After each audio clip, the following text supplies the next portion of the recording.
For several reasons. One, this will probably be the first autism event that I'll actually eat the food, because I don't have to walk around and talk to everybody. That's part of my job now. But no, it's always great to come home.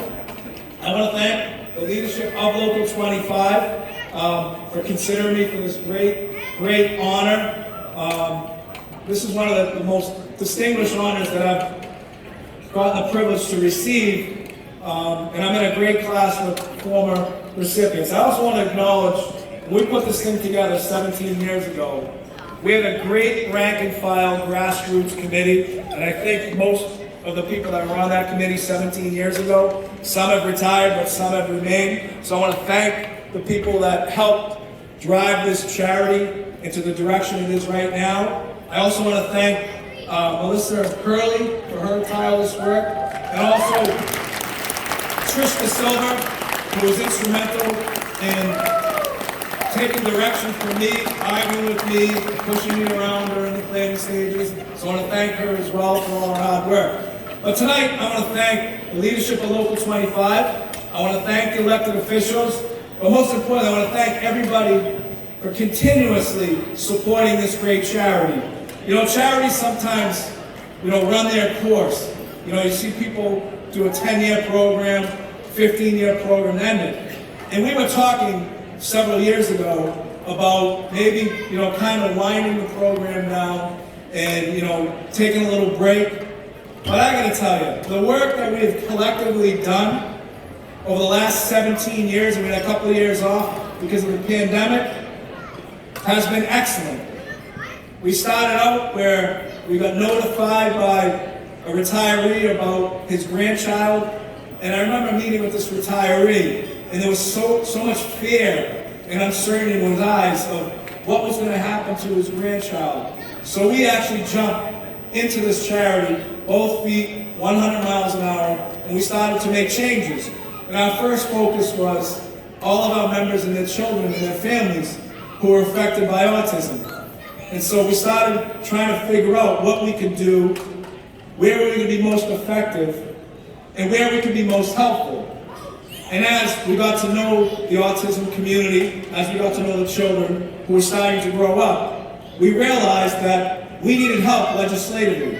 So Larry Cancro, myself, and a lot of elected officials that are here tonight, one stands out, Garrett Bradley, who was the state legislature at the time, and some others, we said we need to support these families. We need to make sure that there's a RECA insurance reform that will help these families and support these families. So we got that done.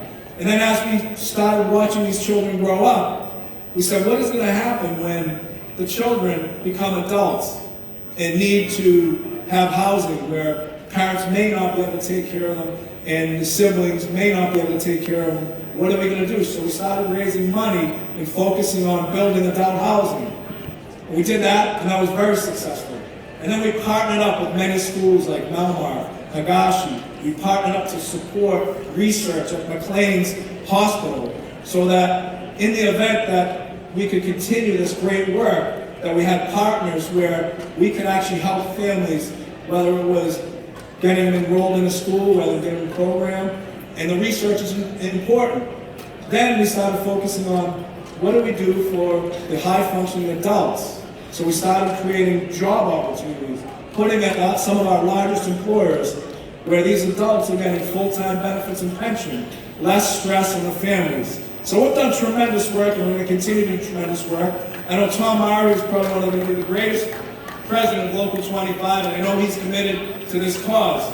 But I will say this, I have the best job in the world. I have the best job because you allow me to have the best job. I get to serve 1.3 million working people and their families day in and day out.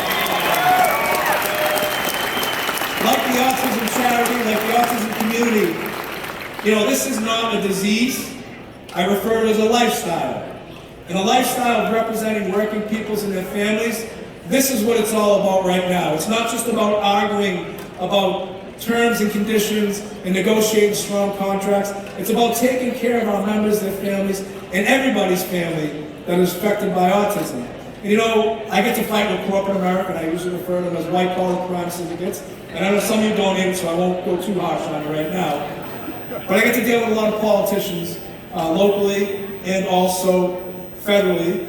And I want to recognize our great Governor, Maura Haley, who's a tremendous advocate for families with autism. I want to also recognize our Mayor, Michelle Wu, who, we invest a lot of programs in the city of Boston, Challenger Leagues, so forth. She's been an advocate from day one helping us. I want to also recognize my buddy Mike Flaherty, who has done tremendous work at the Boston City Council, helping us pass a lot of programs through. But look, more importantly, tonight's a great night. We can have a lot of fun. We can mingle, we can talk, have a couple sociable drinks. But I would ask everybody tonight to recommit to supporting this wonderful charity. And we get to celebrate the fruits of all your labor, whether it's investing, donating, and our sponsors have been rock solid. Not one of them is waving on us in 17 years. And I want to thank them personally, because if it wasn't for them allowing us or seeding us the first money, we wouldn't have been able to do what we're doing. And look, like this international union, you hear me say it all the time, it's a privilege, it's not a right, and it's a privilege to work on behalf of 1.3 million members, but most importantly, it's a privilege when you can actually see the difference that you're making in people's lives, not only in the workplace, but people that are affected by autism. It's a great, great night tonight. Let's recommit to what we need to do. Let's focus, and like the International Union, let's make this charity bigger, faster, stronger. Thank you very much.